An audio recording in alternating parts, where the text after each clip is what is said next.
the Statue of Liberty on yourself? Like, what was he thinking? What the fuck was he thinking? He's not even from New York. You good? Are we allowed to start the show now? Oh shit. Oh, my bad. Welcome in, everybody. Thursday night football. So you know what that means. Daily Bread coming at you live right at 4:09 on the East Coast. A perfect time to be locking in because we got 3 college football games. We got 1 pro, and then we got the NBA as well. Maybe Sosa will grace us with an NHL pick as well. But all powered and sponsored by the Wise Guys Diamond Club. Be sure to be hopping into their DMs to jump in the weekend, week, or month special. Other than that, we're live on Twitter. Hit the link up in the title. If you want to be featured in today's show on YouTube, StreamYard and Twitter still hate each other, so you already know. Drop your best bets. Let Sosa know his hoodie is purple, whatever the hell you want to say in the comments. But how we feeling today? Feeling great, man. Absolutely, positively having a great day. The weather's nice. Gonna get a hair shortly. It's just a great situation. I can't even lie. It's pretty beautiful, pretty wonderful. I can't, no lies whatsoever. I just super excited for tonight. Going to see Lamar on national TV against the goat. But yeah, we know that that's yeah. Other than that, basketball went well yesterday. A couple of weird situations when it came to totals and such like that. But other than that, yeah, excited. I know you're just counting down the days till game one. What was that, set Sunday? Tomorrow. Tomorrow. Oh, well, tomorrow. Every game at 8 p.m. Well, nothing exists for me tomorrow outside of my mother's birthday. So, yeah, it doesn't, you know what I mean? Like, it doesn't, nothing else exists tomorrow. Yeah, I guess we can get the quick MLB talk out of the way, but you see those Verlander stats out there. I'm just ignoring those because he's like I'm 0-6 in the World Series. Oof. Yeah, I'm betting on y'all. And they're starting Nola, which makes sense, but yeah, I'm just, bro. Listen, I'm rocking with Bryce Harper. I'm rocking with the storyline of y'all just being the hottest team at the right time. Something we've seen a lot, just take over winning baseball. And yeah, bro, the bullpen's been shored up. I mean, you guys have every single piece that you could possibly have or need. The bullpen looks great. I mean, can we talk about something else? No. Yeah. Austin. Hopefully they beat LAFC on Sunday and the Union get revenge and beat New York City FC because then the Union be hosting the finals. Maybe I can get you to finally show up to a soccer game. You know what, man? You're gonna be cold. It's gonna be cold on Sunday. It was cold last Thursday, but we're gonna be in there. I'm more of an international soccer guy. I go see like the big stars or the international teams. But yeah, Andre Blake, starter for Jamaica goal. See, there's your international star you're asking for. Good point. Thank you for clarifying that. And you know what? I plays for the Hungarian national team. He scored in his past 2 appearances for them. So, will you look at that? What more you want? Can you ask for more? Austin has a few guys. I don't need to keep rattling there. You want to start with the NBA? Let's get into it, man. We got first game. We got the Mavs versus Brooklyn.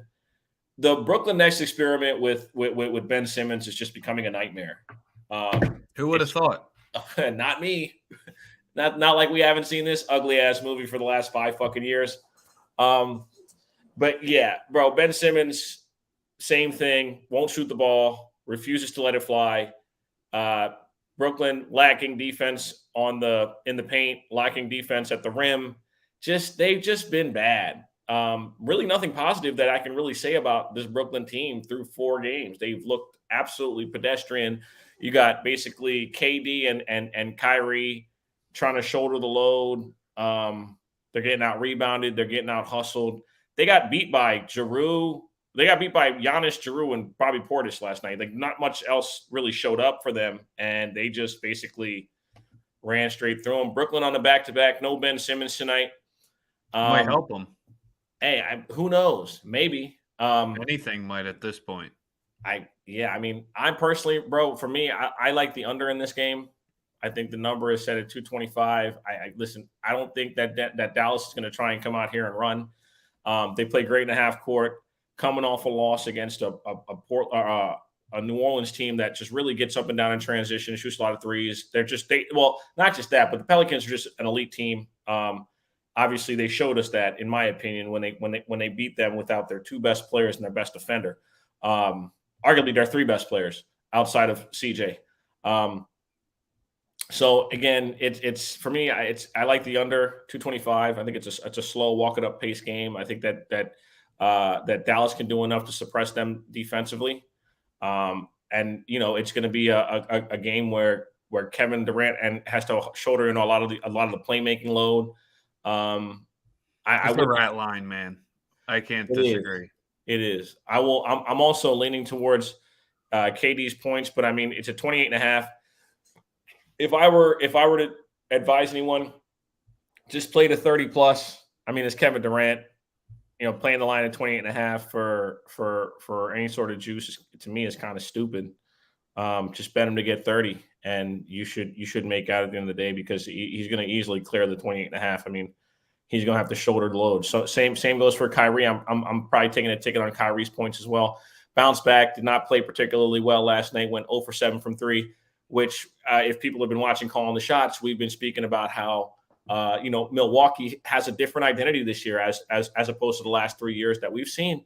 Them not really defend the 3-point line at a high clip. They're doing a great job of closing out and just contesting everything on the perimeter. So so that's one thing that we have to monitor as far as just a structural change for the Milwaukee Bucks, a team that we've come to love and see win a bunch of games over the last 3-4 years, right? Last 5 years, they've had more wins in basketball than any other team.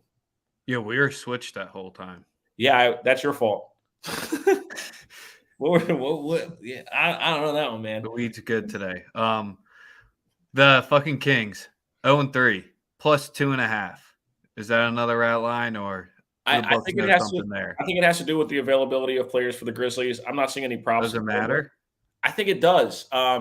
This Kings team, while they have a lot of young pieces, I think there's a lot of potential, a lot of positivity that could be coming from this team. I think have we said that for the past 15 to 20 years? Not me. I do like Keegan Murray. I think that he has a lot of X factors, a lot of mannerisms that go towards him possibly being a star in this league. I mean, obviously P5 looks like the second coming of basketball Jesus. I mean, he's going for 25 and 8 a game to start his career. I know it's only 5 games, but Paolo looks insane. With when it comes to Keegan Murray, I think he's going to be something. I think he has the real potential to be something special on the offensive end. He has a complete offensive bag. I think also that him and De'Aaron Fox could be a very good combination.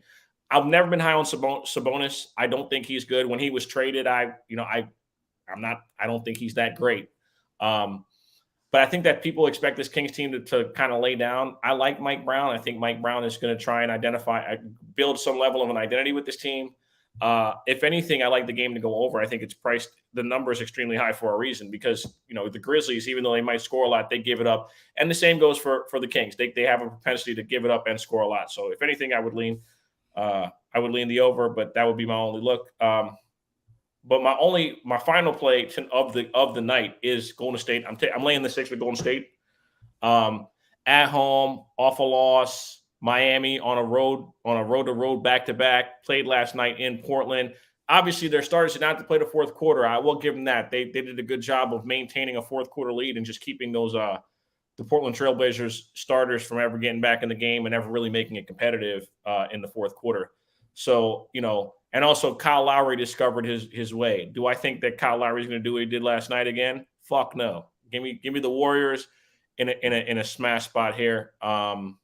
That's my favorite look in this one. I like them. Were you watching on Tuesday the pregame show on TNT? I may have been. What part are you referencing? Did someone reference that Spoelstra may be out soon on the broadcast? No. And even if they did, I would say that they need to stop huffing paint. It's 2022. They should probably. I think it was the guy all the way to the right. Yeah, Spoelstra's not. Yeah, Spoelstra's not going anywhere.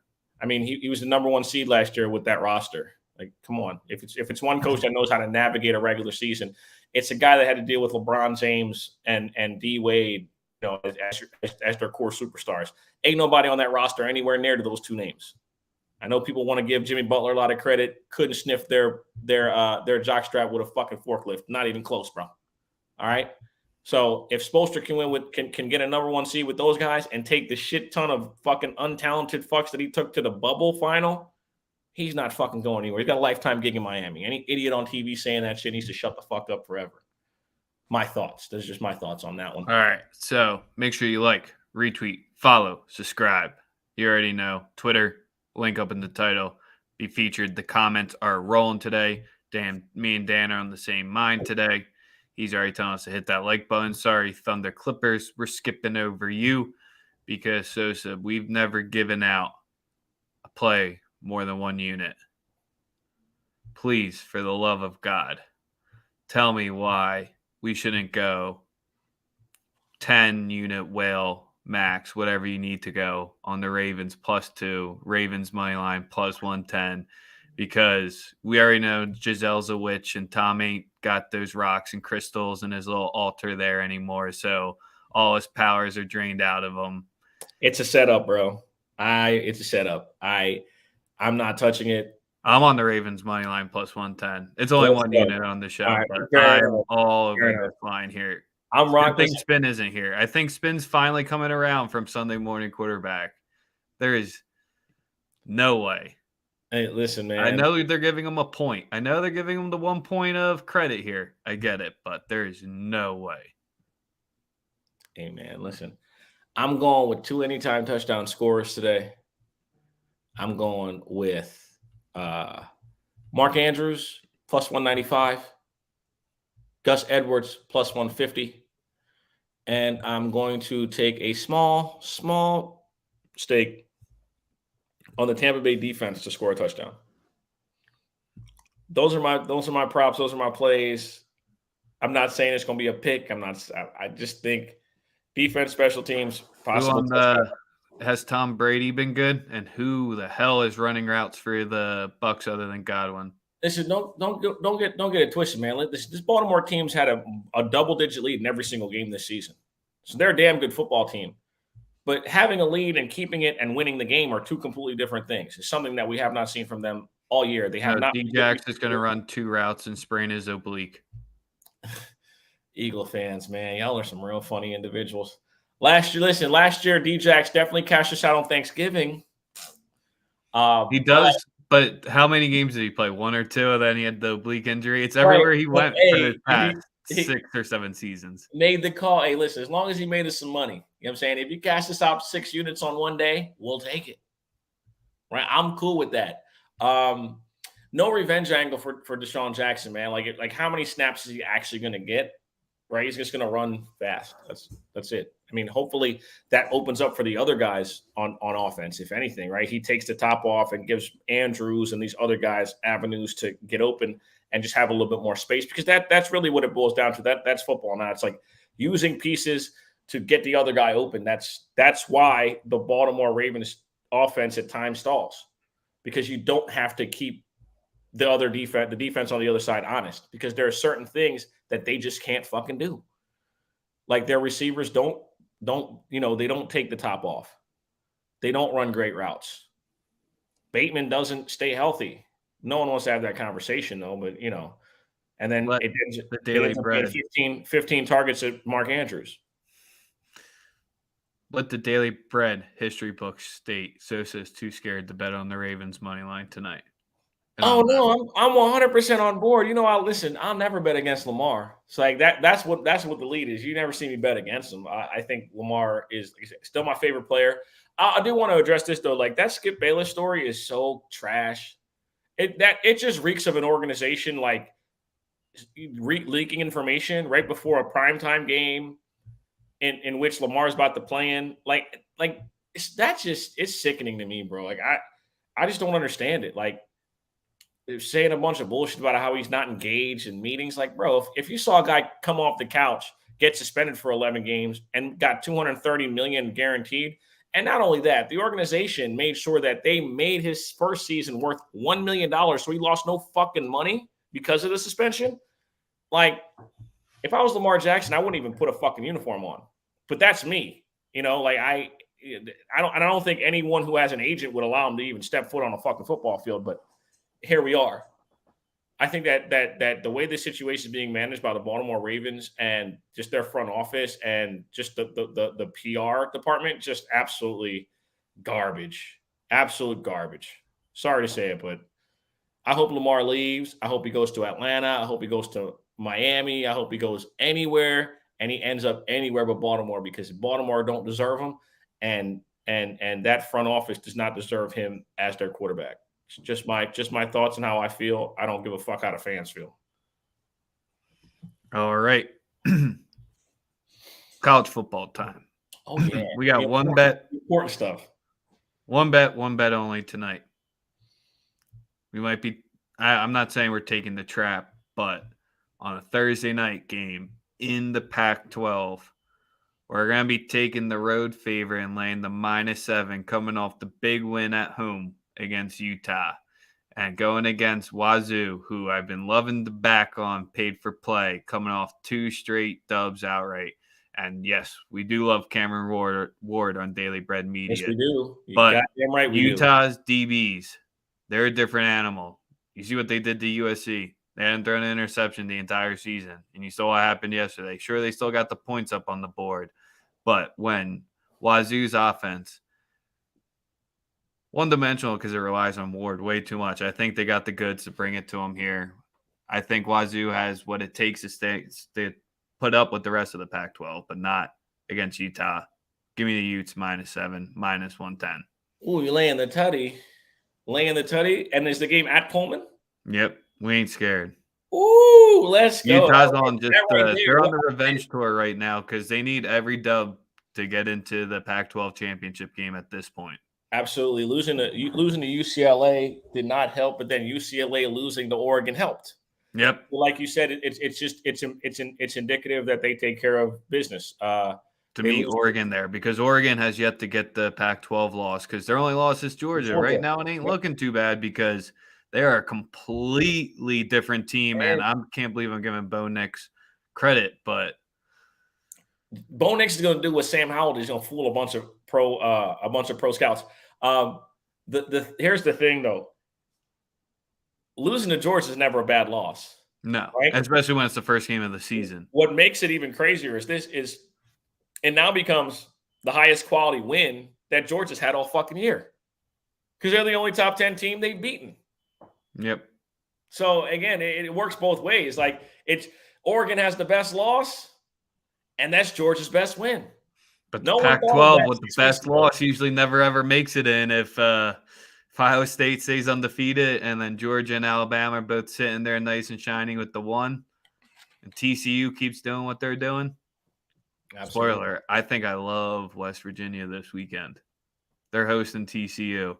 TCU's been going through a hell of a schedule, man.